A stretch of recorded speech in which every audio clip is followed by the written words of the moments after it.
Mordecai é chamado de Mordecai ha-Yehudi, Mordecai o judeu, por mais que Mordecai não era Yehudi, não era da tribo de Yehuda. Ele não era Yehudi no sentido que não era da tribo de Yehuda, ele era da tribo de Binyamin, sim? Mas nesse período, ou seja, após a destruição do primeiro Beit HaMikdash, todo mundo é chamado de Yehudi. Por quê? Porque as primeiras 10 tribos foram destruídas, foram exiladas, enfim, antes e desapareceram para todos os efeitos.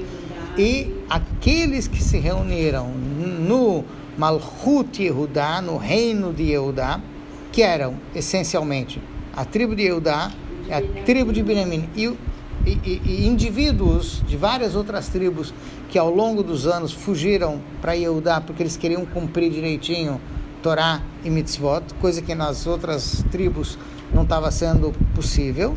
Então esses restos, vamos dizer assim, de todas as partes de Am Israel foram exilados para a Babilônia como uma unidade e não como 12 tribos. Então eles foram chamados de Yehudim porque eles eram da tribo, no caso do reino, não da tribo, do reino de... Então o Mordecai, apesar de que a Megillah te dá a genealogia dele e fala que ele é o descendente de Shaul, do rei Shaul, que ele vai dando, que era da tribo de Binyamin, e ele é de Binyamin, mas ele chama ele de Yehudá. E a Gemara faz questão de explicar por que Mordecai é chamado de ha-Yehudi. Veja bem, a Gemara não está muito preocupado em aula de história ou de política, para dizer que o reino de Yehudá, ele era cidadão do reino, por isso ele foi chamado de Yehudi. A Gemara está preocupada com o seguinte: se a Torá, se a Megillah registra como tal, tem alguma lição para a gente. Não é stam para dizer que o passaporte dele estava com essa cidadania. Então, qual é a lição? Então, explica a Gemara que Yehudi, ou Yehudá no caso, é chamado todo aquele que só acredita em Hashem e rejeita toda a Avodah Zará. E como Mordecai estava nessa categoria, então também é chamado de Yehudi. Então o nome Yehudi que ficou para a gente hoje, como todo mundo faz parte de Am Israel, mas é chamado de Yehudi, de judeu, é a mesma ideia, de que nós todos temos a missão e temos também essa característica inata de que a gente rejeita a Avodah Zará, a alma do Yehudi rejeita a Avodah Zará e quer estar ligado com Hashem. E a palavra Yehudi indica exatamente isso, porque a palavra Yehudi significa aquele que reconhece, aquele que agradece, porque agradecimento é reconhecimento.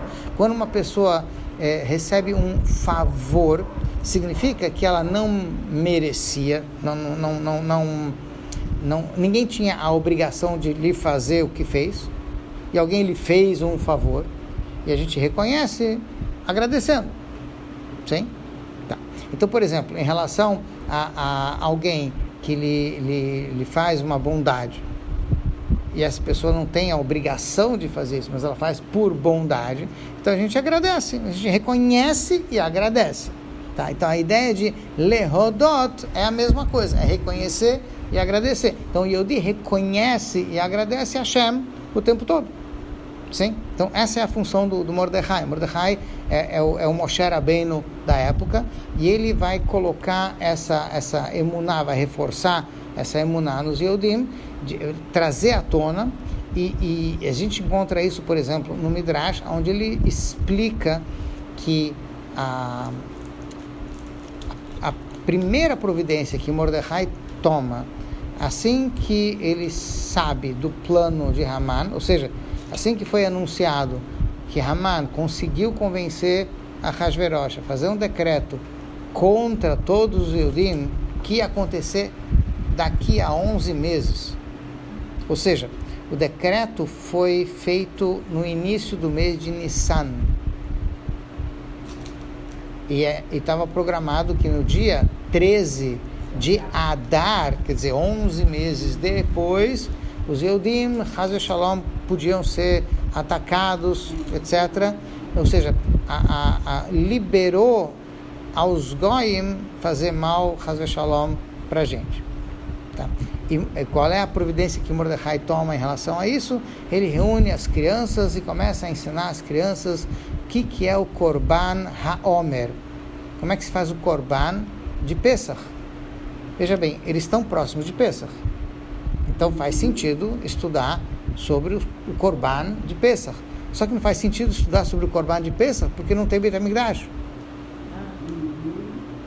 Mas ele está estudando o que com as crianças? Não. Daqui a pouquinho, vai ter Beit HaMikdash. Mashiach está chegando. O Beit HaMikdash vai ser daqui a pouquinho. Então a gente tem que saber como é que faz os Korbanot. Ou seja, a emuná de que Hashem está com a gente, que Haman pode falar o que ele quiser, mas daqui a pouco a gente vai estar no Beit HaMikdash fazendo o Korbanot, é muito claro, e as crianças pegam isso muito claro. Então, isso, o que a Gemara e o Midrash também comentam, é que Mordecai reúne 22 mil crianças e ensina isso. E Haman não aguenta, enfim, criam toda uma polêmica em volta disso, e na prática Mordecai acaba ganhando.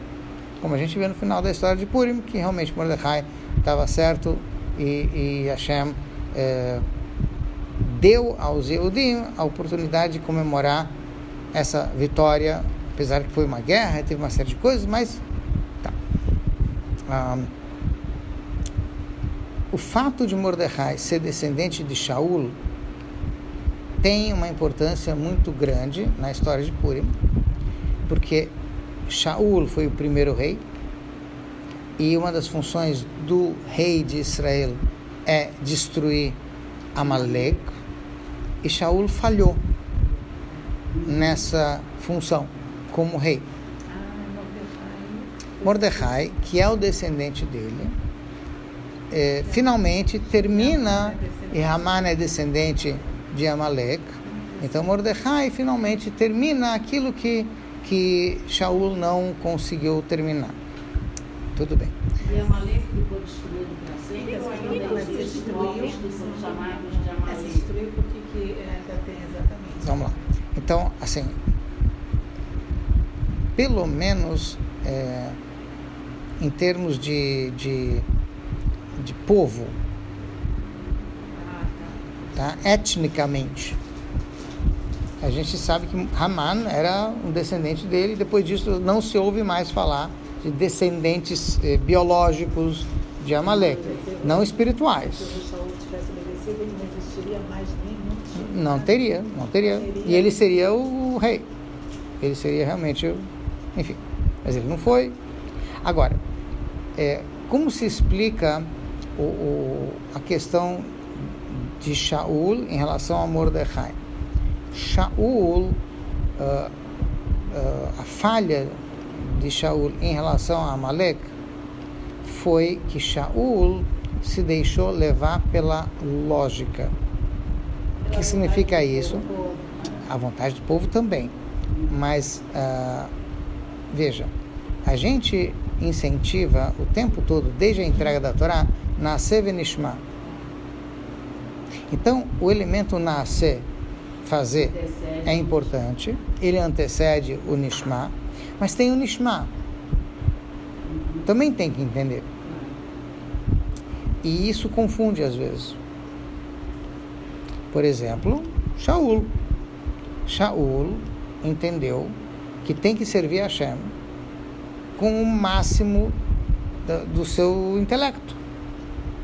Então, o máximo do intelecto dele dizia: por que eu tenho que matar os carneiros de Amalek? O povo estava de olho e tem eu posso fazer um korban deles. Uma ordem direta, praticamente, de Deus. Sim. Mas ele fala: mas eu estou fazendo isso para Hashem. Então, o que acontece? Isso pode acontecer, não só com Shaul, mas com qualquer um. Mas eu estou fazendo isso para Hashem. E aí eu justifico um monte de coisa que Hashem não quer. Porque eu estou usando a lógica. E muitas mitzvot na Torá claramente não tem lógica. São hukim. Então, nesse caso, não adianta tentar usar a lógica, você vai distorcer o sentido da mitzvah, ou o sentido da Torá nesse caso. Tá?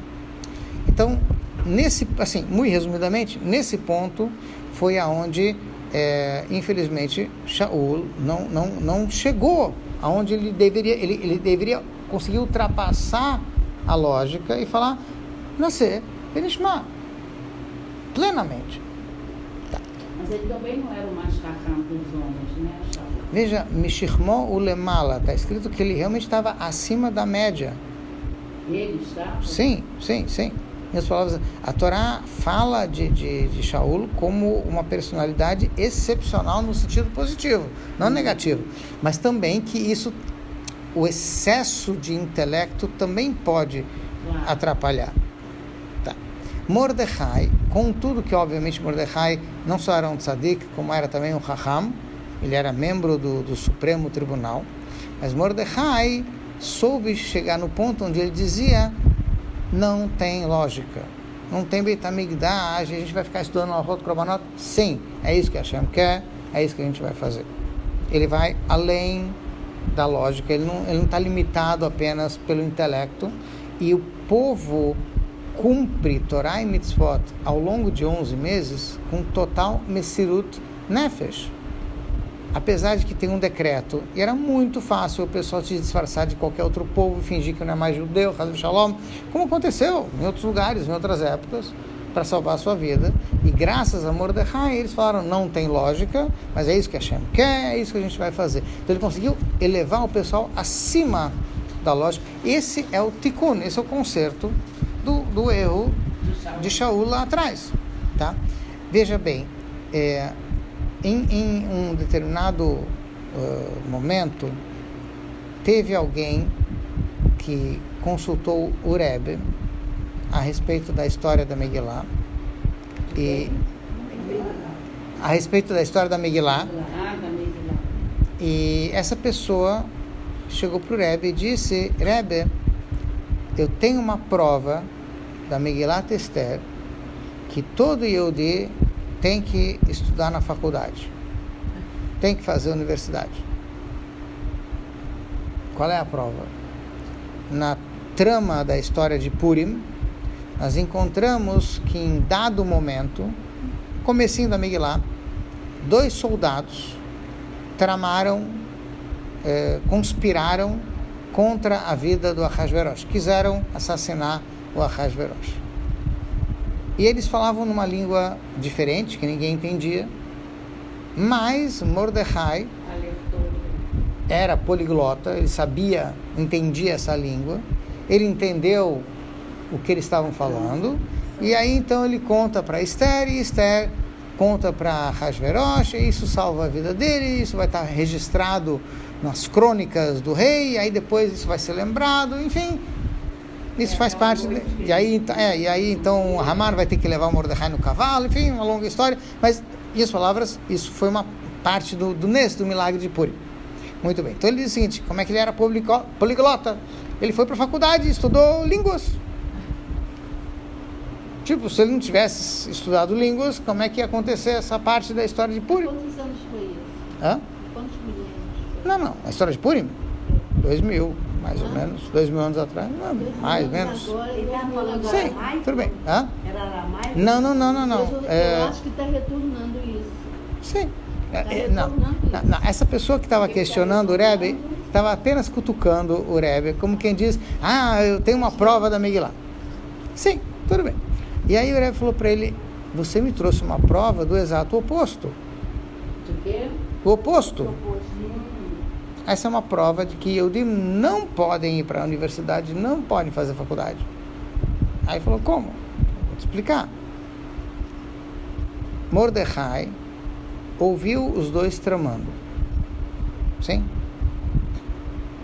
Se os dois que estavam tramando viram Mordecai por perto, você acha que eles iam tramar? Se eles achassem que o Mordecai, como você diz, estudou na faculdade e com certeza ele sabe línguas e com certeza ele entende o que eles estão falando, eles não falariam. Eles não iam tramar perto de Mordecai na língua deles, porque eles iam desconfiar. Quem sabe ele entende. Sim? Mas eles sabiam que Mordecai era Yehudi.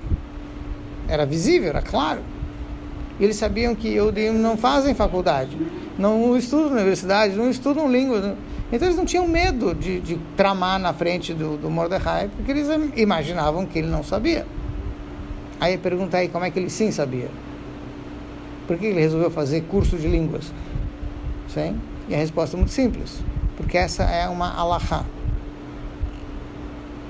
Qual é a halachá? Então vamos lá. A alahá, a lei, é a seguinte. Quando o Sanedrin, o Supremo Tribunal, tinha que julgar um litígio, uma discussão entre pessoas, no sistema legal judaico não existe advogado. A própria pessoa defende, acusa, enfim, as causas, e os Chachamim é que tem que julgar. Eles vão julgar, não só por votação, vão julgar até por análise psicológica, como é que um reagiu, como é que o outro falou, enfim. Então não tem a presença de um intermediário, de um advogado falando pelo cliente, não tem. E a pergunta, em termos de alahá, é a seguinte: uma vez que você tem os dois litigantes, os dois que estão discutindo qual que seja a questão entre eles, diante dos Chachamim, tá? Enquanto todos os Chachamim são capazes de entender tudo que eles falam, é tranquilo. Eles podem julgar. Tá? Digamos que esses dois são estrangeiros, são Yehudim, mas falam uma outra língua. Não falam hebraico. Enfim, não falam Lashon HaKodesh. Tá? E o litígio entre eles é numa outra língua. E eles vão para o Sanedrin, e o Sanedrin não entende. Vamos botar um intérprete. É um intermediário. Eu sei lá se ele está traduzindo bem, ou se ele está para o lado de um, do lado do outro. Então, em todo o Sanedrin, tinha que ter um juiz que era poliglota. Isso é alahá. E Mordecai era o poliglota do Sanedrin. Essa era a função dele no Sanedrin. Porque tem gente que tem mais jeito para línguas e outras pessoas que não têm tanto jeito para línguas. Então, dos Chachamim que estavam no Sanedrin, tinha que ter um que tinha jeito, porque um juiz não é um intermediário. Ele pode explicar para os outros juízes o que está acontecendo, porque ele é imparcial. Ele não é um terceiro intermediário entre os litigantes e os juízes. Ele é o juiz. Então, para esses casos, tinha que ter alguém que soubesse línguas para poder ele explicar para os outros o que estava acontecendo. Entende o que eu estou falando? Tá. Então, você vê que tem muita coisa que Mordecai participava.